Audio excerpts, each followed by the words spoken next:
जय हिंद जय भारत। मैं रेबल श्रद्धानंद। निर्मला जी, आज का जो विषय है वो आपके ऊपर है। आप हमारी वित्त मंत्री हैं, फाइनेंस मिनिस्टर हैं, और मैं आपका टीवी के एक प्राइवेट चैनल में दिए गए इंटरव्यू के ऊपर देख रहा था और उसके ऊपर अपनी कुछ प्रतिक्रिया रखना चाहता हूं। मुझे बहुत दुख हुआ आपके कमेंट सुन के मैम। मुझे नहीं पता आप ये आंकड़े कहां से लाती हैं। आपने उस इंटरव्यू में ये कहा मैम कि लोअर मिडिल क्लास जो होती है भारत में, उसकी न्यूनतम इनकम जो है यानी मिनिमम इनकम है वो 6 लाख से शुरू होती है और मैक्सिमम इनकम 18 लाख तक जाती है। मैम, मुझे बहुत दुख हो रहा है कि पता नहीं आपने इकोनॉमिक्स की पढ़ाई कैसे करी होगी। आप जानते हैं मैम लोअर मिडिल क्लास का मतलब क्या होता है, या लोअर का मतलब क्या है, इसका अर्थ आपको पता है मैम? लोअर, एक सिक्योरिटी गार्ड मैम 8 से 10 हजार रुपए कमाता है मैम, पूरे साल में 1,20,000 रुपए। उसे आप कौन से क्लास में रखना चाहेंगे मैम? एक नया क्लास क्रिएट कर देंगे क्या? 6 लाख रुपए मैम, जानते हैं 6 लाख रुपए क्या होता है मैम? 6 लाख में अगर लोअर मिडिल क्लास फैमिली को मिलने लगे ना मैम, वो उसमें से 4 लाख रुपए साल के सेव कर लेंगे।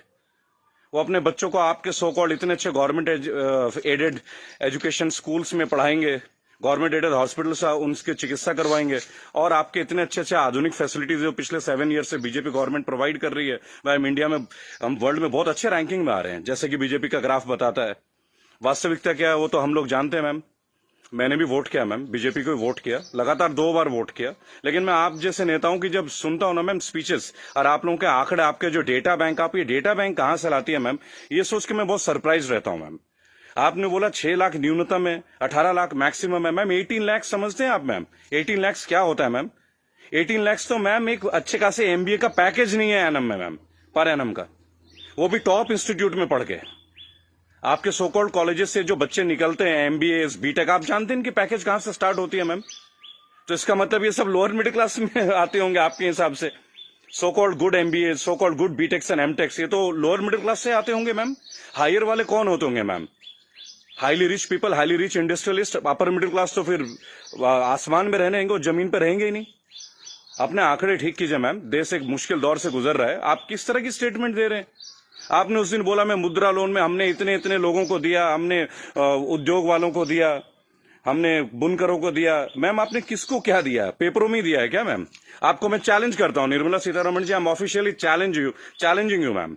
100 यूथ लेके मैं आपके पास आने को तैयार हूं, जो ग्रेजुएट्स हैं, पोस्ट ग्रेजुएट्स। आप मुझे ये बताएं कौन से ब्रांच से आप उनको ये लोन देंगे मैम?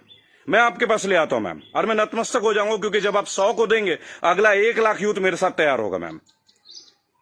केवल टीवी में आके ऐसे इंटरव्यूज मत दीजिए मैम। आप लोग अपने घरों में बैठ के थाली पीट रही हैं और आके अपने ये वक्तव्य सुना रहे हैं। अरे आप लोगों को अंदर आइए मैम, लोगों के बीच आइए। आपको तो अभी तक लोअर मिडिल क्लास फैमिली के डेफिनेशन नहीं मालूम है। और मैम एक सवाल है मेरा आपसे और मोदी गवर्नेंस से, आप मुझे ये बताएं मैम कि राजनीति एक सेवा है या नौकरी है? मेरे स्पीचेस बेसिकली मैम कभी होते नहीं है, मैं लिख के कभी नहीं लाता मैम। जो मेरी खुद की फीलिंग्स है, मैंने अपने नाम में रेबल शब्द इसलिए क्योंकि जो गलत है मैं तो बोलूंगा ma'am. I have the right to express my views. आप मुझे ये बताएं मैम, पॉलिटिक्स, राजनीति, इज इट ये सेवा है मैम या नौकरी है? अगर सेवा है तो मैम आप लोग तनख्वाह मत लीजिए मैम, और पेंशन मत लीजिए। इतनी हाई सैलरी है आप लोगों की, इतनी फैसिलिटीज है मैम, टेलीफोन कॉल्स की फैसिलिटी, एसी की फैसिलिटी, बिजली की फैसिलिटी, ड्राइवर की फैसिलिटी, हाई क्लास ट्रेन की फैसिलिटी, फ्लाइट्स की फैसिलिटी, पेट्रोल की फैसिलिटी। मत लीजिए मैम।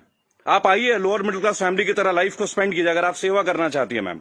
और अगर ये नौकरी है मैम, पॉलिटिक्स, अगर राजनीति आप लोगों के लिए नौकरी है मैम, तो इसका कोई एजुकेशनल मापदंड होगा ना मैम, कोई एजुकेशन क्राइटेरिया तो होगा।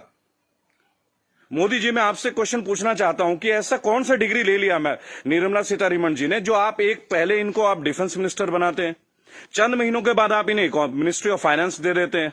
अरे डिफेंस तो हमारी शक्ति परीक्षण की बात है। It is about our valor. It is about our strength. It is how much mentally fit we are, how much physically tough we are. How can you give a position, both the position, to a same person? Are they eligible for the same post, ma'am? Sir क्या ये दोनों same post के लिए eligible होते हैं क्या? मुझे लगा था कि आपने कहा था अच्छे दिन आएंगे तो ठीक है, आप क्राइटेरिया को बदलेंगे। सर आपने तो क्राइटेरिया ही नहीं बदला। आपने तो दूसरे दलों के नेताओं को अपने पार्टी में लेके आ गए, उनको भगवा रंग दे दिया, उनको नेताएं बना दी। मैं दिल्ली में जनवरी मंथ में इंटरव्यू देख रहा था अनुराग ठाकुर का, फरवरी में, देश के गद्दारों को गोली मारो। बड़ी अजीब बात है, हाईली एजुकेटेड है, क्रिकेटर हैं वो, शायद बीसीसीआई के हैं, और तो और अमित शाह के पुत्र जो वो सेक्रेटरी बन जाते हैं। लोगों के ऊपर आप लोगों को बड़ा अच्छा लगता है। आपकी आईटी टीम के ज्यादातर लोग राहुल गांधी को पप्पू पप्पू कप्पू करके बुलाते हैं। देखिए मैंने एक बात सीखा है, अगर आपको हंसना है ना तो सबके साथ हंसे। If you want to laugh, laugh with others. Don't try to laugh at others. It doesn't show your good politics, it shows the political vendetta. अभी प्रियंका गांधी जी ने बसों का इंतजाम किया तो बहुत सारा हवा मच गया कि भाई ये गाड़ियां टेम्पो हैं, वो हैं, फलाना है, ढहका है। अरे सर, आप 2000 बसें लगा दीजिए ना। चलो उन्होंने ऑटो दे दिए, टेम्पो दे दिए, पर उनको कुछ फीलिंग तो रहा, वो दे तो रहे हैं। आप लगा दीजिए 2000 के बदले 4000 बसें। किसने रोक रखा है आपको? उन्होंने तो ये तक कह दिया कि भाई हमारे बसों में आप बीजेपी का झंडा भी लगवा लें। गलत कर दिया क्या सर? उसमें भी आप लोग शोर मचाना लग जा रहा है। ऐसा लगता है जैसे you are always ready to fight instead of getting it worked. अच्छा देखिए, मैंने नितिन गडकरी का भाषण सुना टीवी में, ये लास्ट वीक की बात है सर। उन्होंने कहा स्वदेशी अपनाओ। चलिए सर, अपना लेते हैं, पर मुझे बताएं, मेक इन इंडिया और मेड बाय इंडिया, इन दोनों का डिफरेंस आपके मिनिस्ट्री का कोई एक मिनिस्टर मुझे दे सकता है क्या? मेक इन इंडिया है क्या सर? आप जमीन देते हैं सैमसंग को, जमीन देते हैं ओप्पो को, वीवो को, चाइनीज कंपनी को, साउथ कोरियन कंपनीज को, वो आके अपना प्लांट लगाते हैं, इंडियंस को हायर करते हैं, और उसके बाद प्रॉफिट जो है वो उनके अकाउंट में जाता है, सैलरीज आता है इंडियंस के अकाउंट में। तो मुझे ये बता दें कौन सा मेक इन इंडिया है सर? आप मेड इन इंडिया कीजिए ना, आप अपने इंडस्ट्रीज लगाइए, आपको पैसा रेवेन्यू अपने पास रोकिए। अगर इतना दम होता ना सर हमारे मैकेनिज्म में, आपको चैलेंज कर रहा हूं, आप मैकडोनल्ड्स की तरह एक आउटलेट बना लेते सर। 25 रुपए का बर्गर बेचने वाला भी लाखों करोड़ों रुपए डॉलर्स में कन्वर्ट करके इंडिया से लेके जा रहा है। आप छोड़िए मोबाइल फोन तो बहुत बड़ी बात है, 20-20, 50-50 हजार की बात है। आप बर्गर बनवा दीजिए सर, आप ब्रेड्स बनवा दीजिए, रेवेन्यू यहां जनरेट करवा दीजिए सर, मेड इन इंडिया कर दीजिए। What is make in India sir?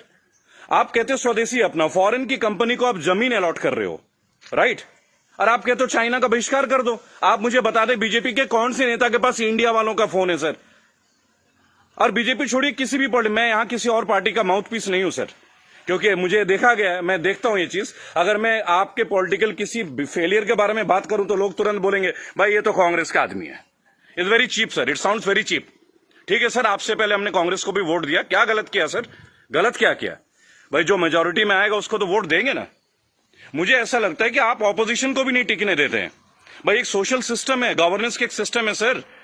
आप अच्छा गवर्नेंस करेंगे पर एक मजबूत ऑपोजिशन, आप तो ऑपोजिशन को ही परचेज कर ले रहे हैं आप लोग।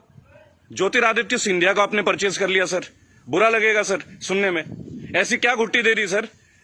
एक झटके में एमपी की गवर्नमेंट जो है वो कोलैप्स कर जाती है, वो भी उस दौर में जब कोविड-19 का दौर रहता है। तब आप लोगों को कोविड-19 का अवेयरनेस नहीं होती, तब आपको नहीं लगता कि लोगों के बीच आपको जाना चाहिए। अहमदाबाद में लाखों लोगों की भीड़ आपने कर दिया, नमस्ते ट्रंप कर दिया सर। क्या ये पॉलिटिकल फेलियर नहीं है? आज आप बता रहे अचानक से आपने 25 तारीख को लॉकडाउन कर दिया और 1 महीना तक आप नमस्ते ट्रंप की तैयारियां करवाते रहे sir. What is this sir? झूठी शान का हमें क्या करना है सर? आज सबसे पहले आप अपने नेताओं को बोलें कि वो कुछ भी बोले ना टीवी में, हेल्प तो आप करना नहीं। मेरी बात सुने सर, सब आत्मनिर्भर है। मजदूर कौन सा मर्सिडीज में घूम रहा है सर? उनके पैर में फफोले गिर रहे हैं। मैंने देखा निर्मला जी ने एक स्टेटमेंट दी, एक लेडीज बेचारी सूटकेस में, उसका बच्चा सूटकेस में बैठा हुआ घसीट के ले जा रही है, तो वो जवाब देती है कि राहुल गांधी को वहां नहीं बैठना चाहिए, राहुल गांधी को वहां जाना चाहिए। अरे राहुल गांधी को जो करना चाहिए वो छोड़िए, आपको क्या करना चाहिए? गवर्नेंस आपकी है, सेंट्रल में आप हैं, पिछले 7 साल से आप लोग हैं सर। हमेशा क्या स्टेट को ही फेल करते रहोगे क्या, या हमेशा ऑपोजिशन को गालियां देते रहेंगे आप लोग?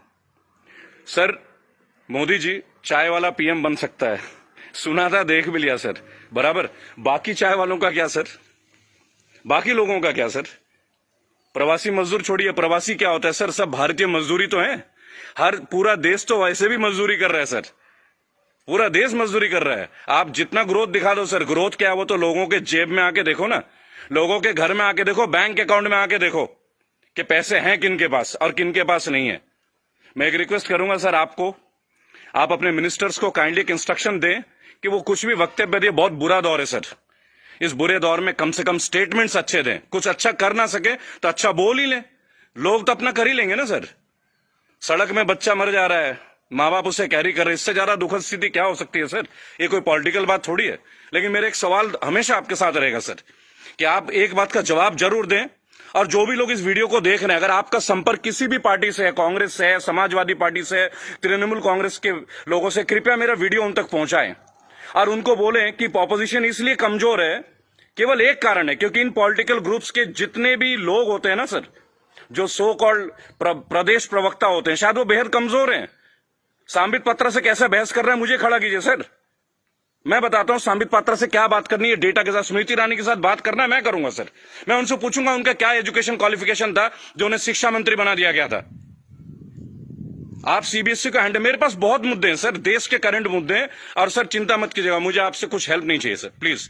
फाइनेंशियली मुझे आपसे कोई हेल्प नहीं चाहिए, आपकी पार्टी से तो कम से कम कुछ भी नहीं चाहिए।